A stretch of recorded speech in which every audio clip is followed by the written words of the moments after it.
আসসালামু আলাইকুম প্রিয় ভিউয়ার্স, আপনি যদি আমার চ্যানেলে নতুন হয়ে থাকেন চ্যানেলটি সাবস্ক্রাইব করবেন, এমনকি বেল আইকনে প্রেস করে রাখবেন যাতে পরবর্তী নতুন কোনো আপডেট আসলে আপনি সরাসরি আমার সেই update. Disclaimer, do not take it seriously.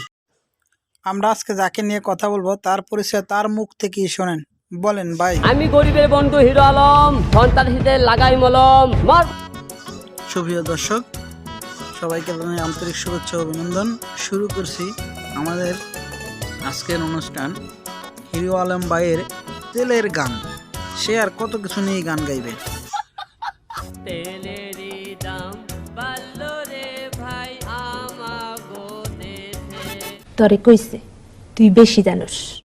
ঠিক আছে আফা, আপনার কথাই মেনে নিলাম, তবে এই যে 200 টাকা করে তেলের কেজি, এইটা কি হইব? যদি একটু বলে দিতেন তাহলে বুঝতাম কি হইব আমাকে। সোনাতে তেলের দাম বেশি হবে রে বেশে। কেন ভাই, কি হবে বেছে? মানে আপনি মইরা গেলে এই যে গান গাইব কে? এই যে হিন্দি, বাংলা, ইংরেজি এইসব গান গাইব কে ভাই? জানি না। আমি বুঝলাম না রে ভাই, যে জিনিসটা ভাইরাল হইয়া যায় সেই জিনিসটা নিয়ে হিরো আলম ভাই এত টানা এসরা করে কি আরে? তেলের দাম বাইরে গেছে, হিরো আলম ভাই তেল নিয়ে টানাটানি করে, তাইলে কি হইবে?